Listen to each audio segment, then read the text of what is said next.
everyone, my name is Vina, aka Miss WOCReader, and welcome welcome back to my channel. Today's video is about the online facade of an aesthetic life. It was actually inspired by the recent personal curriculum trend on TikTok. So if you have not seen this new trend, basically people are saying that they're becoming a student of life and putting together this curriculum that they have to stick to for fall. So it started with just, I want to read all these books for fall, which is a TBR. That's a TBR. I don't understand why we needed to have a separate name for what is a TBR. But people said they were doing it to avoid brain rot, but you can't hobby your way out of brain rot, and that's essentially what a lot of these curriculums are, just hobby lists. Like, instead of just saying you're living your life, people have to monetize living their life by putting it on the internet and announcing all their plans, but then labeling it something else. People like to take the aesthetics of school and apply it to their everyday life to still feel like a student. Meanwhile, our education system is actually suffering in this country. It's bad enough dark academia is trendy and had all the girlies wearing business casual and reading dark books and wanting to aestheticize their life constantly that way. Now we're just taking it a step further by using ChatGPT to create curriculums for ourselves. Instead of going to grad school because grad school is too expensive, it's like, oh, I'm going to create this curriculum for myself with fake professors and fake courses. So people are like, this is my course in baking where I'm going to learn how to make apple dumplings, which, great. It's great that you are trying to learn a new skill, that you want to make a dessert that makes you happy, but you don't need to call it a course. It's not a course, and you can just call it what it is, a hobby. You want to pick up baking as a hobby.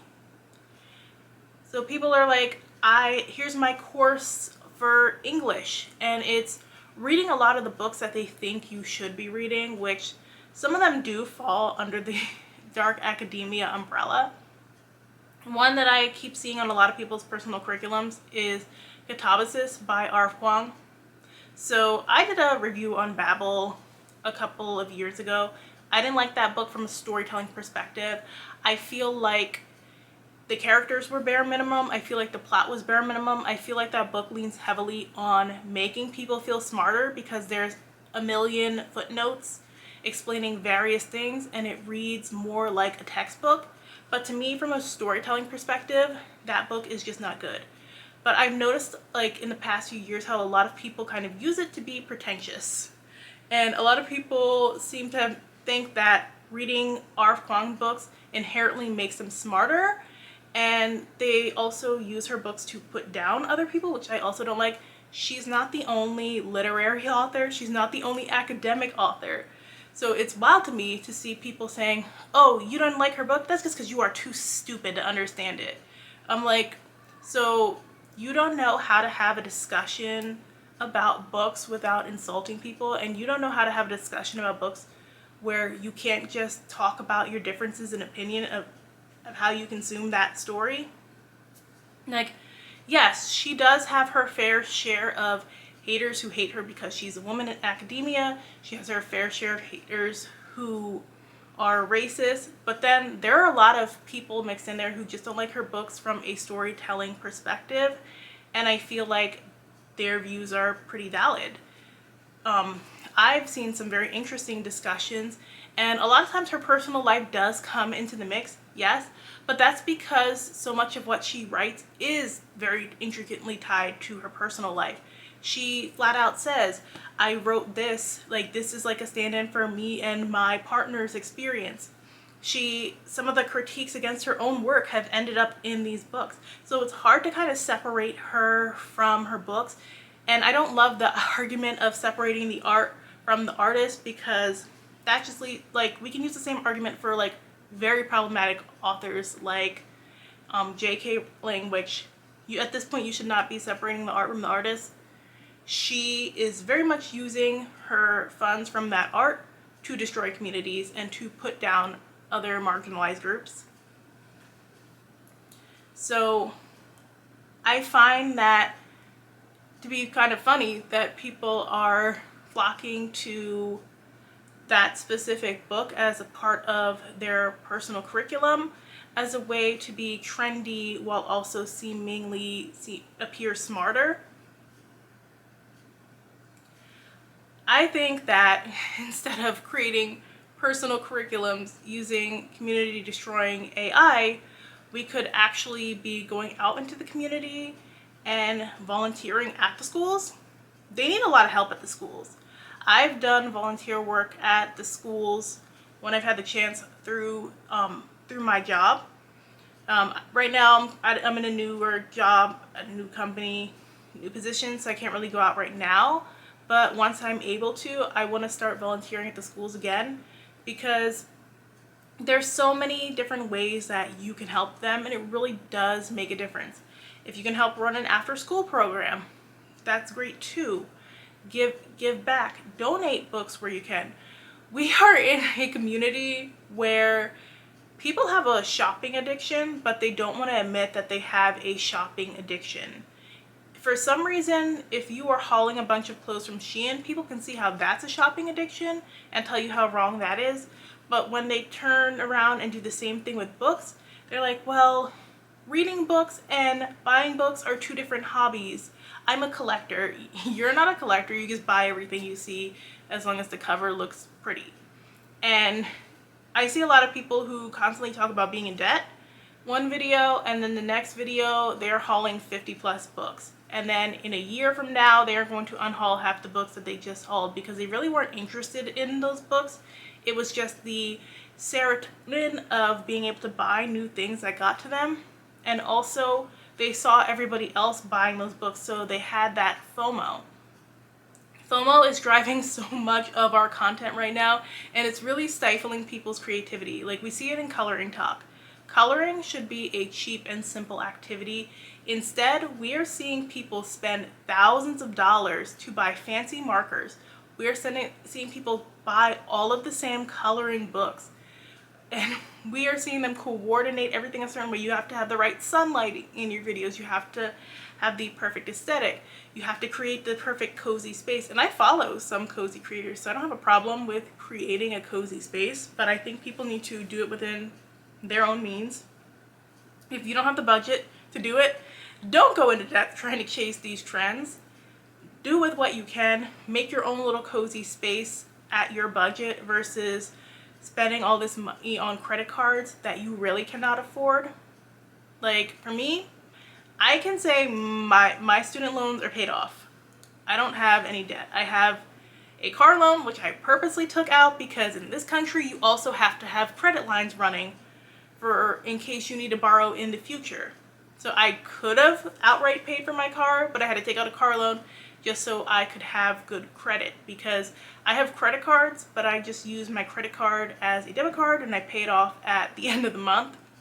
And then I just use the points where I want to use them to cover various things. Like recently, I was able to go on a trip to New York to visit family, and I stayed at a hotel. I paid for that hotel using credit card points. I try to budget things when I can, but also I'm human too. I like nice things. I like to shop too. So there are some cutesy stuff that I bought for myself, but also it's so easy to go in the store and just be enamored by everything you're seeing, especially when you're seeing stuff online too. Because I can definitely say seeing things online has influenced my purchasing decisions. So sometimes when I start to feel like the shopping videos are too much, I have to avoid those too. Like, I watch a creator who does Dollar Tree walkthroughs all the time. And it's been good in that she has made me notice a lot of products that I am interested in that I was able to get at Dollar Tree cheaper than other stores, and that's nice. But at the same time, you see these videos sometimes and it's like, ooh, I want that and I want that and I want that. And it's like, do you really need that? And then you end up hauling all this stuff. And it's like almost a competition between you and other people to show them that you have all this stuff. I was seeing a creator recently talk about how being on YouTube makes you feel like you need to buy a different outfit for every occasion. And as somebody who's been on YouTube for a couple of years now, I can say that felt true at first. Like, at first, the advice was, don't wear the same outfit in a video back to back, because people will feel like they already saw your video because they're seeing the same outfit. And so then you want to get different outfits so that you have a variety of outfits for the various videos you're posting. And it's like, oh, I want to wear this top because it'll look cute in a video. Or I bought this outfit because it's going to look cute. First of all, a lot of times on YouTube, you only see like here down, maybe a little bit further, waist at the lowest. So you're not even seeing what pants people are wearing most of the time. So there's no need to buy a full outfit just to have it look cute on the video.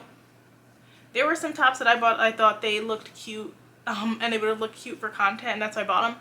All of those I ended up unhauling. Now I'm at the point where I'm just like, I don't care how many times you've seen this outfit this month. It's clean, I'm gonna wear it. I do like coordinating looks from time to time to different videos because I think that's just an interesting switch up and it's fun. I'm somebody who likes to do my makeup in various ways to fit different occasions. That's fun for me to coordinate these little looks. Like, I'm gonna do this eye look because it goes with the books that I'm reading or the books that I'm talking about in this video. But I've also learned to be very mindful of my spending when it comes to that. Like last year, I ended up buying a lot more makeup because I was buying those things to feel good about myself. I was frustrated, I was going through grief, I had lost a job around the same time, so it was just a lot. The job market is trash, so I was struggling to find a new job. I was doing a lot of traveling, which I was enjoying, and I'm very happy I did a lot of the traveling that I did last year when I had the opportunity. I don't have the same opportunity to do as much traveling as I did before. I was able to do it at a lower cost too last year compared to this year, which was great. But buying stuff really does not fill that void. And that's an honest thing that we need to discuss more. Buying stuff is not going to fix the real issue. So I see people buying books to fill the void. I see people buying bookish items to fill the void, like a candle shaped like a book. People are instantly running out to buy it. A candle cover that looks like a bookstore. People are running out to buy it. It's going viral. I even posted myself about the viral book-shaped vases. I didn't buy that because I'm not a plant girly. And I realized for me that would just be throwing away money. My mom is a plant person, but she doesn't need this little vase. She has big pots. Big pots are actually what she needs. So you have to kind of see these things and be able to say no sometimes. But when you're online and you're seeing everybody kind of show this image of themselves where it seems like they're having the perfect life. They have the perfect sunny house. It's huge. They have space for shelves upon shelves of books. They make good food all the time instead of barely scrambling in through the door to whip together something quick for dinner. They seem to have their life together, but then you only see one side of them. Behind closed doors, they could be struggling. You just don't see that because everybody wants to present this perfect image of themselves all the time. And the algorithm almost forces you to present this perfect image of yourself all the time. They reward you when you have all the new trendy stuff and you're constantly featuring it. They reward you for buying the books that are on trend, even if they're not great. I miss the booktube of 2020 and 2021. I feel like that environment fostered a lot better book discussion because everybody wasn't as much reading the same books. And even when we were, some of them were more underrated books. Right now, I really hate the direction we're going through, especially under this current administration where everything is very samey. It is a scary time. I get it, so I get why people are trying to romanticize their life all the time. Like, every day you turn on the news and it's death and heartache, and there's things going on in Gaza, there's things going on in the schools here. So you want to be able to escape, but too much escapism is also bad for you, because if you are so busy escaping, who is actually going to help fight against these injustices. We do need people to pay attention and use their voting power when they can. We do need people to try and get more involved in their community. I'm somebody who can even do a better job of getting more involved in my community. That's something that now that I have a more stable job, I'm hoping that I can do once I'm out of this probationary period, be able to go into the schools and volunteer again, be able to do like various community projects outside of just my online space. My online community is great. I love you guys. You guys have gotten me through a lot in the past few years, really through my toughest times. But at the same time, while we're building community online, we're losing a lot of community offline, and that's where it really matters at the end of the day. So I'm not saying don't enjoy those aesthetic like videos. Sometimes it's fun to see what people have, but also we need to do a better job of not just hopping on trends, of not just like buying things for the sake of buying things, but actually rewarding people who are going against the grain and doing something different. Let me know what your thoughts are in the comment section down below. And if you like this video, make sure and hit that like button. Thanks so much for watching. I will see you guys in the next one. Bye!